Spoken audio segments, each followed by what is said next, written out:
Chicos, por favor, enciendan la cámara porque si no en la asistencia no van a figurar. Bueno, tengo dos que ya prendieron la cámara.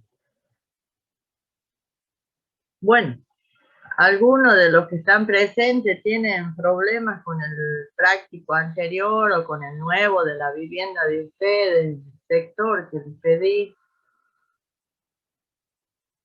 o con cualquiera de los prácticos anteriores que les falte corregir, entregar. Recuerden que yo les mandé la lista de la gente que realmente, creo que son 6 o 7 que no entregaron nada. Bueno, tengo 3 personas que estaban enfermas, pero los otros no sé qué pasó. Profe, yo hoy le entrego. Bueno, el fin de semana, las personas que creo que eran 3 personas, no les pude ver, pero bueno, ya se los he visto. Ustedes saben que a pesar de que yo un solo día tengo tutoría, yo se los veo todos los días para que ustedes puedan corregir de pronto y me los reenvíen. Bueno, ya les habrán comunicado que van a entrar a trabajar con la plataforma nueva, ¿m? Pero ustedes siguen hasta el momento como veníamos haciéndolo. Eh, con los prácticos me refiero, ¿no? Es decir, que ustedes me lo estaban enviando. Bueno, vamos a empezar entonces con el módulo 3, que ya es el último módulo. Este módulo se refiere íntegramente a vías de circulación, que ya lo habíamos visto, habíamos iniciado ya en el módulo 2. De nuevo, yo les recomiendo que vayan leyendo de a poquito para que cuando vengan el examen final no se les acumulen, ¿ah? Si ustedes van leyendo ya les va a ser más fácil retener lo que ustedes consideran más importante. Esta parte es muy importante, chicos, son las curvas circulares, ¿ah? Es un tema que siempre va en examen porque es muy importante. Y a pesar de que todos los años les digo lo mismo, bueno, no sé por qué no lo afianzan bien a los conocimientos sobre este tema. Es muy fácil, no porque yo lo sepa, chicos, pero realmente cuando ahora que lo veamos, son cosas de la vida cotidiana. El que anda en un vehículo lo ha notado a todo lo que vamos a ver ahora. Pero de todas maneras, yo necesito que ustedes vean los módulos, el 1 y el 2, para ver qué dudas tienen, porque ya se nos termina el cursado, ya va a venir el parcial y después son las fechas de los exámenes. Entonces, ustedes tienen que aprovechar estas clases que tenemos para salir de todas las dudas que puedan tener.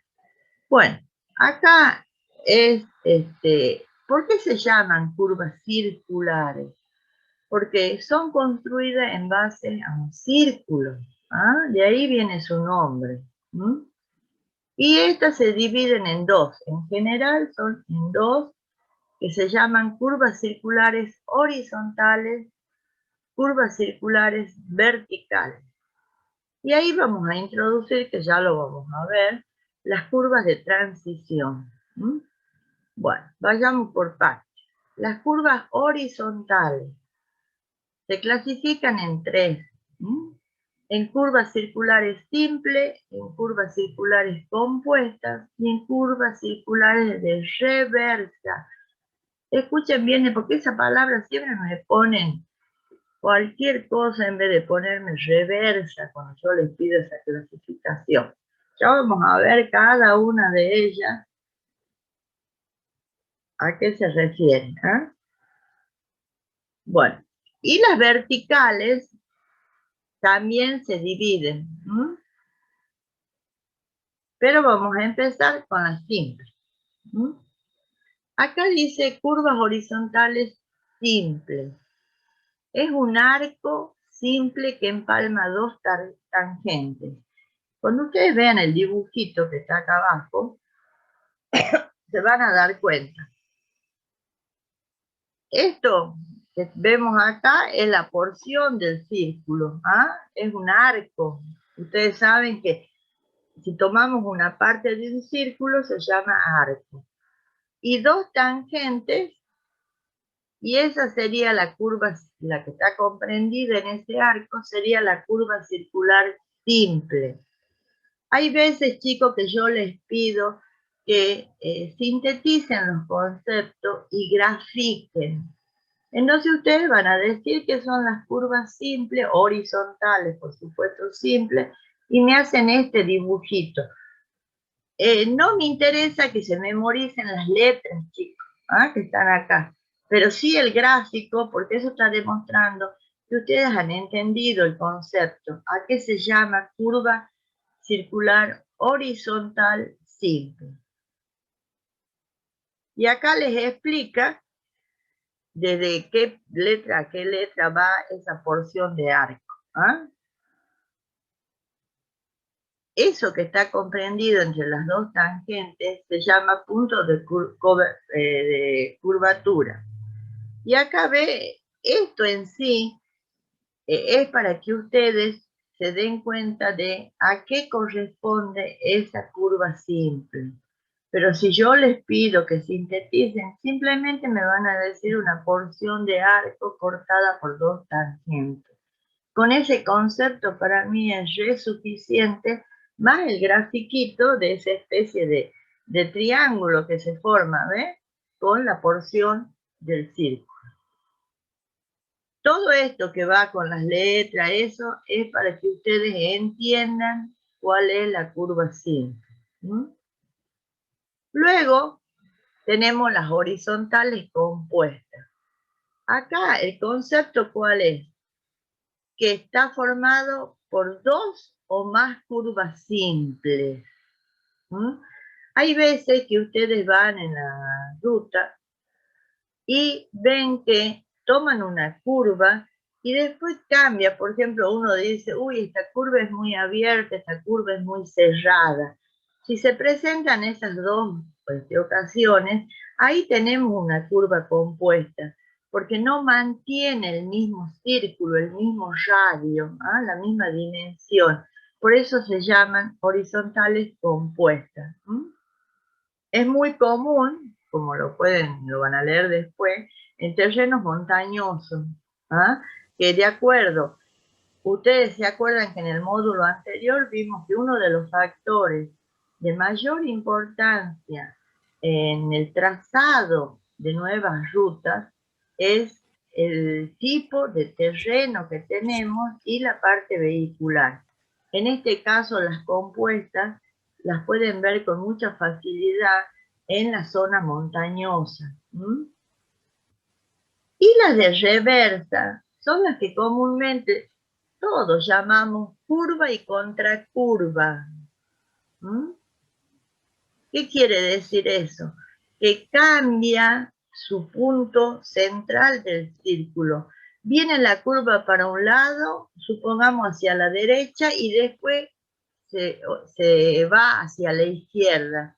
Por eso es que nosotros comúnmente la conocemos como curva y contracurva, pero se llaman curvas horizontales reversas. Y son las más peligrosas, sobre todo para aquellas personas que no conocen esa zona cuando manejan, y peor todavía si van de noche. Pueden suceder accidentes en esas curvas de reversa. Hasta ahí, ¿entienden lo que es la clasificación de curvas circulares horizontales? Son tres. Simples, una porción del arco de ese círculo que está cortado por dos tangentes. Las compuestas, donde va cambiando el radio del círculo, desde donde se originan esas curvas. Pueden ser un círculo que tenga un radio de 50 metros y luego continúa con otra curva que tiene un radio, supongamos, de 40 metros. ¿Saben lo que es el radio, no? ¿Se acuerdan? De geometría, ¿eh? Nosotros en un círculo tenemos desde el punto central hacia el borde, es el radio. Y si tomamos de extremo a extremo, vamos a tener el diámetro de ese círculo. En este caso hablamos del radio nada más. Y las curvas horizontales reversas son las que tienen el punto central del círculo en distintos lados, uno hacia la derecha, el otro hacia la izquierda. ¿Mm? ¿Entendieron, chicos? Sí, profe. Bueno, Sí, profe. y luego, Sí, profe. ¿sí? ¿Alguien pregunta algo? Bueno, Sí, no profe. se olviden también que hay otra curva que no está ni dentro de las horizontales ni dentro de las verticales, tiene su clasificación propia. Son curvas de transición. Muchas veces tienen que haber escuchado, inclusive en un edificio público, en una vivienda, que ya les voy a explicar cuál sería el caso de una vivienda, un espacio de transición se habla. ¿Qué es ese espacio? El que nos deriva a distintos lugares. Por ejemplo, nos ubiquemos, ¿conocen todos la Caja Popular de Ahorro? ¿Ah? Sí. ¿Vio cuando entran al hall principal? Y de allí se derivan a distintos sectores, distintas oficinas. Ese hall sería un espacio de transición, ¿ah? Que me produce un cambio. Estoy en un gran espacio y voy a otro más privado. Bueno, en las curvas de transición ocurre igual. Es el punto donde las curvas pueden cambiar. Por ejemplo, de simple cambian a compuesta o en el caso de las verticales pueden cambiar también de verse una curva cóncava a una convexa, que ya lo vamos a ver. Entonces, esa curva de transición me permite un cambio gradual, ya sea de curva a recta o de recta a curva. Justo el punto donde hace ese cambio se llama curva de transición.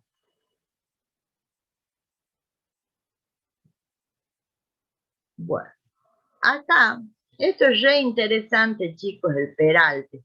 Acá vamos a ver muchas partecitas así que son conceptos así muy cortitos, pero son muchos nombres que a veces les puedo preguntar que me den un concepto. Yo ya les dije una vez que yo valoro más que ustedes me expliquen con sus palabras a que me digan textual del módulo, porque todo lo que se estudia de memoria se olvida con el tiempo. En cambio, si ustedes entienden el concepto y lo pueden explicar con sus palabras, no se van a olvidar más. ¿Ah? Por eso, cuando lean, razonen, no traten de estudiar de memoria todo porque se lo van a olvidar. Van a pasar unos meses y se lo van a olvidar. El peralte.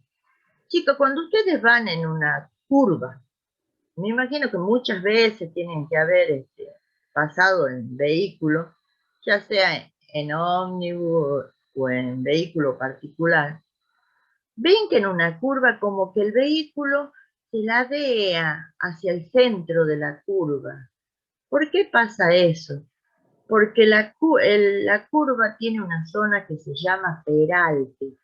Es la elevación del lado externo de la curva. Ustedes imagínense que van por una curva y se han ladeado hacia el centro de esa curva. ¿Por qué? Porque está elevada. Eso es lo que se llama peralte.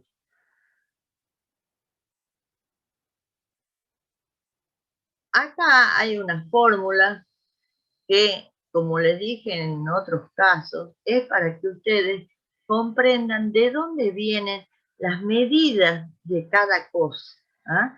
Pero no es necesario, yo no se las voy a tomar esa fórmula, porque esas son cosas que ustedes no la van a sacar. Eso lo hacen los que están construyendo la carretera, ya sea Vialidad de la Nación, de la provincia o alguna empresa privada. Pero es interesante que lo vean para que sepan cómo es que se construye eso. Aparte, ustedes saben que ya en el módulo anterior habíamos visto los 5 pasos que hay para los nuevos trazados. Eso sí es interesante que lo sepan, ¿eh? Que lo sepan explicar a cada paso. Miren, chicos, lo que es el peralte. ¿Ah? Ahí está dibujado, bueno, la rueda y el eje de un auto. Lo que está elevado, ve, ahí está indicado, eso es el peralte. Es decir que ustedes, si yo les pregunto qué es el peralte, me van a decir es la elevación del lado externo de la curva, porque hacia acá estaría el centro de la curva, es decir, el centro del círculo de la cual se la ha construido, y se eleva toda la otra parte. Esa elevación no es caprichosa, no es cualquier elevación, va a depender de todo el radio que tiene esa curva, ¿eh? De la dimensión del radio va a depender ese peralte que se sobreleva. Acá ven, miren chicos, cómo donde se producen los valores máximos de peralte. Siempre lo conflictivo en curvas son las zonas de montaña. Ahí es donde más se producen accidentes, pero sobre todo para las personas que no conocen el recorrido.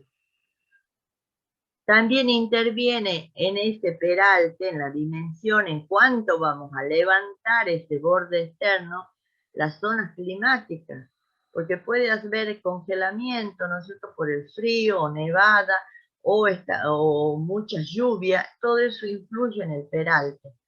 Y también cómo están las velocidades en esa zona. ¿Ah? Generalmente ustedes saben que en las zonas de curva, de alta montaña, son muy reducidas las velocidades, casualmente para evitar los accidentes. Las velocidades son más bajas en zonas urbanas, en la zona de curva.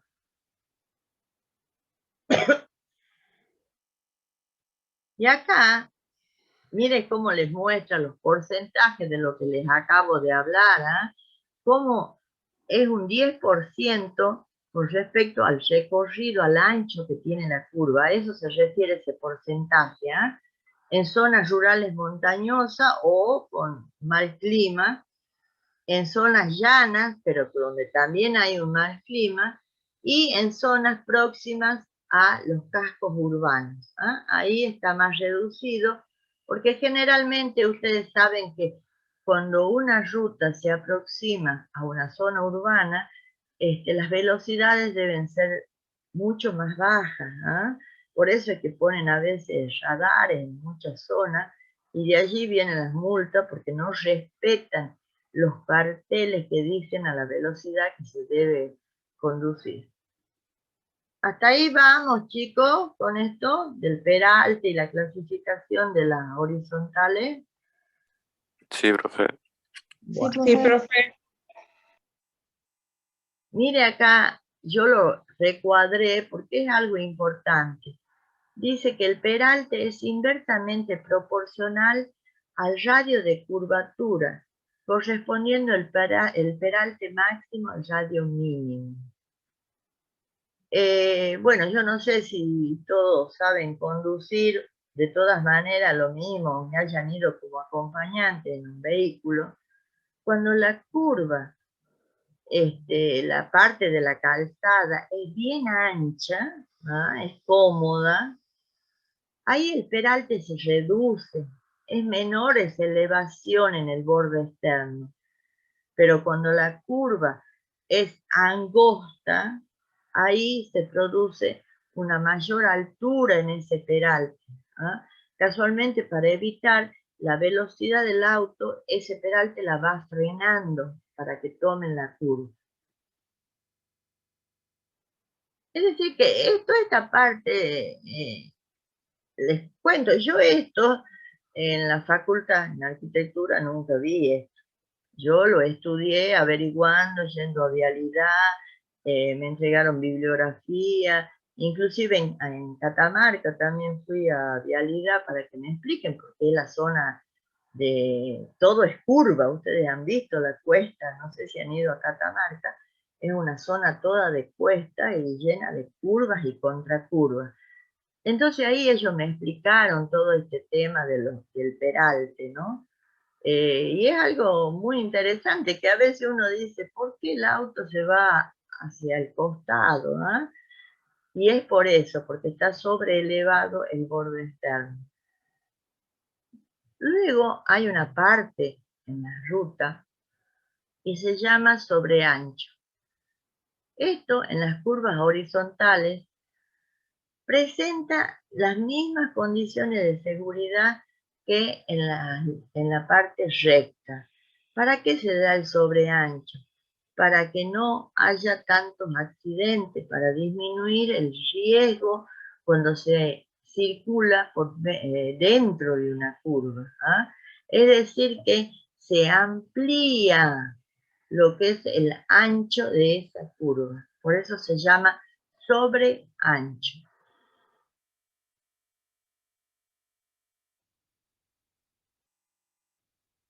Luego un punto importante que lamentablemente los que mantienen las rutas, excepto que haya peaje, ¿no es cierto? Porque ellos se encargan de mantenerlas, pero hay muchas zonas que no hay peaje y están a la buena de Dios porque no tienen una zona urbana cercana. ¿Sí?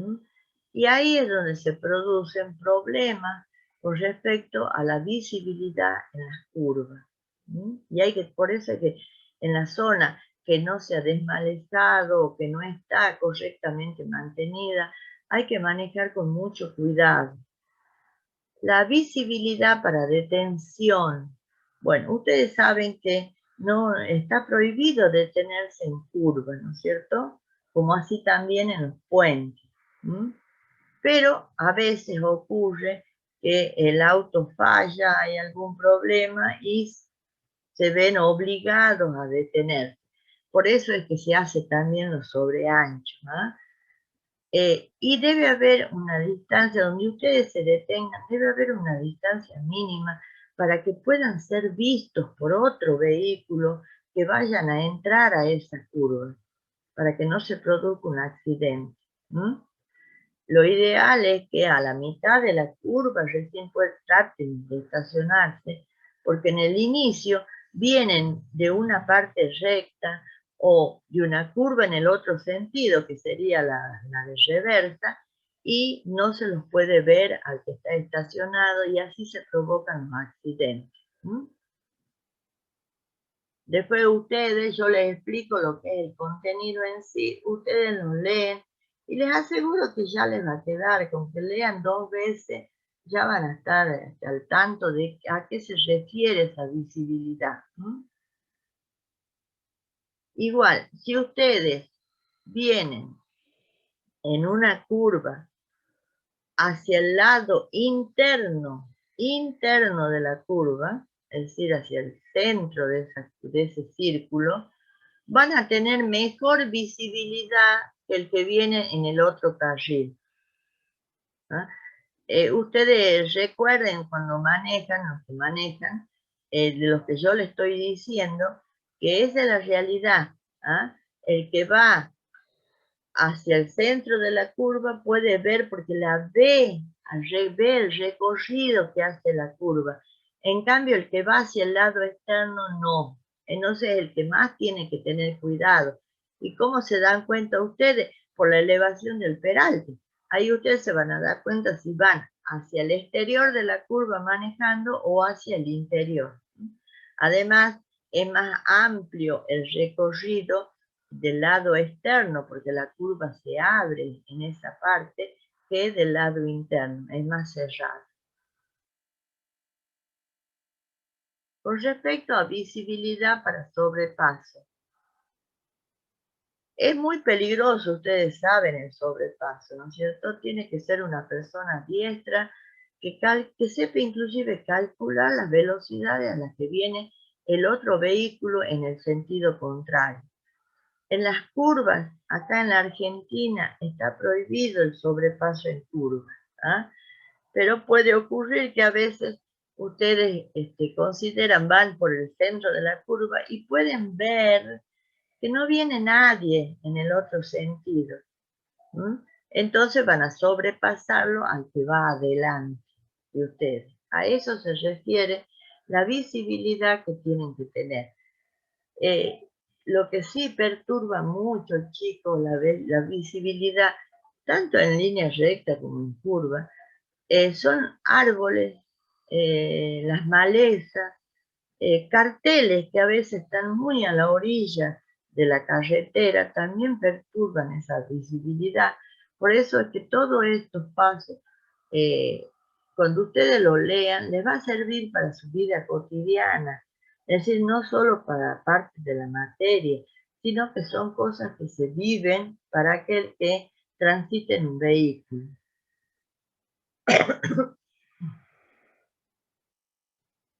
Bueno, ahora entramos a la otra clasificación. Habíamos visto entonces curvas circulares horizontales, es decir, que van sobre la superficie, ya a un mismo nivel. Habíamos visto la curva de transición, que es el punto donde hace un cambio gradual, que puede ser entre curvas, recta, curva recta. Ahora entramos a lo que se llaman las curvas circulares verticales. Son, a veces le debe haber pasado, ¿no? Que va muy rápido en el vehículo y tienen la ruta que sube y baja. ¿Ah?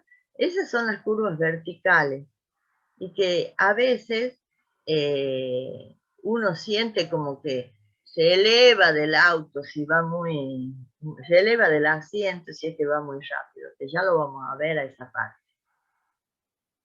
Estas curvas que yo a veces les pregunto, chicos, tienen 4 generalidades, tanto las cóncavas como las convexas. Es decir, cóncavas es la que hace la pancita hacia abajo y convexa es la que se eleva. Esas son las curvas verticales. Estas generalidades, que son las que tienen que cumplir esas dos, tanto cóncavas como convexas, son 4. Seguridad en el tránsito. Acá les explica después, miren un poquito más abajo, cada una de esas, ¿no? Que la vamos a ver ahora. ¿A qué se refiere seguridad en el tránsito? Que tenga una visibilidad correcta esa curva, que el conductor pueda observar si vienen otros vehículos o si a lo lejos, por el mismo carril, va otro vehículo, en los casos de que tenga que haber una detención. Entonces, esa es la seguridad en el tránsito, que a mí esas curvas cóncava o convexa me permitan visualizar todos los posibles riesgos que se presenten.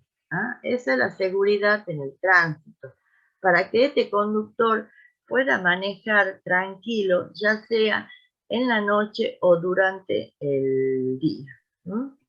Profesora, Sí, en la Francisco de Aguirre vendría a ser una curva, porque si usted viene desde la América, se ve así como en bajada y subida hasta la Mitre. claro, ahí hay. Esa es una curva vertical. No sé si conocen para el norte por Metam. Es el mayor ejemplo.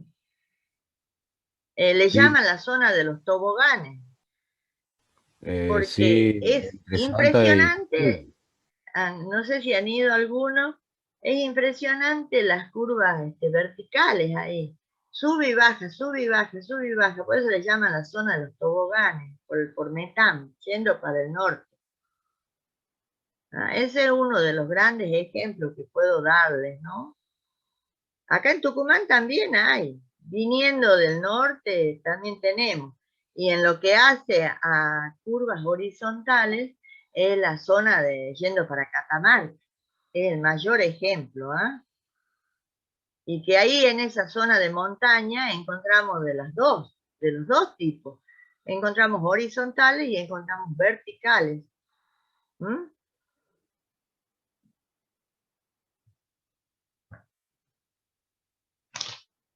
Otro de los, no, acá nomás donde está enumerado. Otro de los puntos que deben cumplir estas curvas verticales dice comodidad para los ocupantes de los vehículos. ¿Ah? Esa parte es característica, la que yo les dije hace un rato, que cuando es muy pronunciada la curva vertical así en bajada, y si el auto va a cierta velocidad, sentimos que nos elevamos del asiento. ¿Ah? A todo eso se refiere la comodidad para los ocupantes del vehículo, ¿ah? Que se sientan seguros y tranquilos al transitar por esa parte de la curva vertical. Apariencia estética de la rasante. La rasante, chicos, sería el nivel 0, porque las curvas tienen un nivel con respecto al nivel del mar, como tienen las provincias del norte. Lo mismo pasa en estas curvas verticales, ¿ah? La elevación que tienen. Entonces, apariencia estética de la rasante, ¿qué quiere decir? Que de repente ustedes vienen por una carretera recta y no tengan una bajada brusca, es decir, muy empinada, o una subida muy empinada que le cuesta al vehículo realizarla. ¿Ah? Esa es la apariencia estética con la rasante, que todo esté de acuerdo al nivel 0, al nivel de la rasante, haya una concordancia con estas curvas verticales, ¿ah? Que no sean bruscas ni en bajada ni en subida.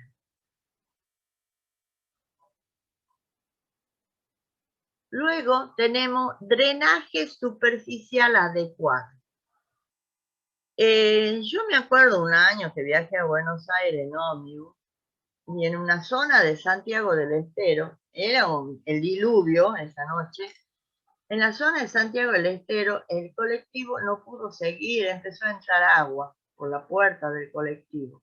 Era una curva vertical y se había estancado el agua ahí. Y tuvimos que esperar hasta que baje esa cantidad de agua y poder seguir el viaje. A eso se refiere drenaje superficial adecuado. ¿Ah? Que las curvas, estamos hablando de las curvas verticales. Hay zonas que vienen en bajada y sube. En ese sector, que sería el de transición entre la cóncava y la convexa, si no hay un buen drenaje, cuando llueve se estanca el agua. ¿Ah? Entonces muchas veces impide que el tránsito pueda continuar normalmente. A eso se refiere que tiene que haber un buen drenaje superficial. Entendido estas condiciones que tienen que cumplir las curvas verticales, chicos, a veces yo les pregunto que me expliquen cómo es cada una de las condiciones de las curvas verticales. Acá en el módulo están las convexas y les habla de cada una de esas partes que yo les hice un resumen. ¿Ah? Ustedes cuando lo lean ya les va a ser más fácil recordar lo que yo les estoy diciendo. ¿Ve? Ahí está todo explicado, la comodidad de los ocupantes, la apariencia estética y el drenaje. Ahora veamos las cóncavas. Ahí les dice que las condiciones de diseño que deben cumplir las curvas, las cóncavas, son iguales que las convexas, es decir, las mencionadas anteriormente. Y les repite cada uno de los conceptos de esas partes que es obligación que debe cumplir. Lamentablemente, Hay veces que se construyen las carreteras y no se siguen todos estos pasos que son para evitar muchísimos accidentes. Pero esto, ¿por qué lo tienen que saber ustedes? Supongamos que haya un accidente, porque no es adecuado el drenaje. ¿Ah?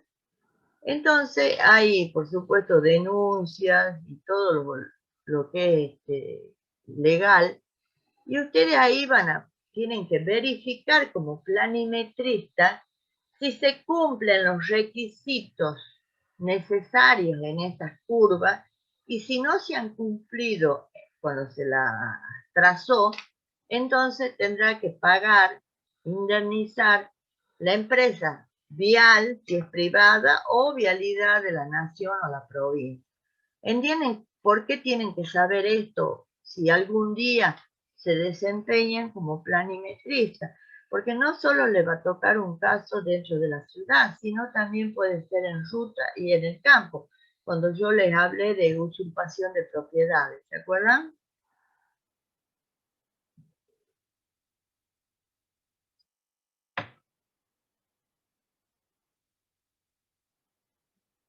De acá repite, nada más que está un poco más resumido, lo que les vengo diciendo.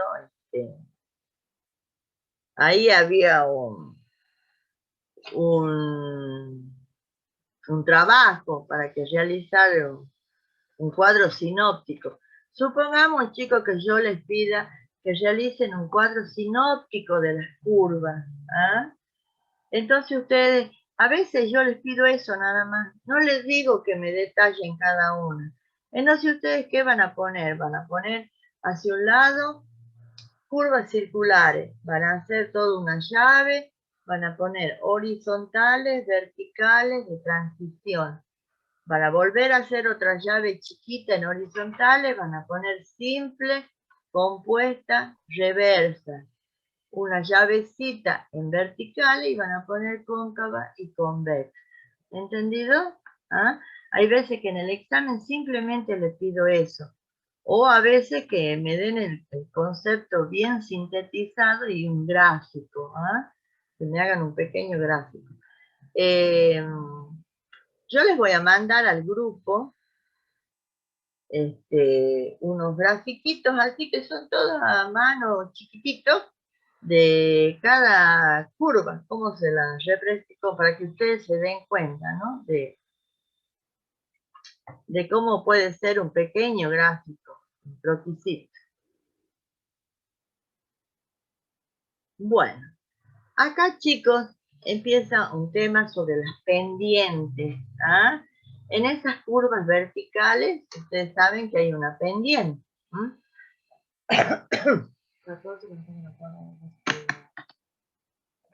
Ya saben que cuando se corte seguimos, chicos, ¿no? Los otros 40 minutos. Bueno, acá les habla de las pendientes máximas que tiene que haber. Es decir que trazar y construir una ruta no es tan fácil. Hay muchos puntos que deben respetarse. ¿Ah? Ya vimos ahora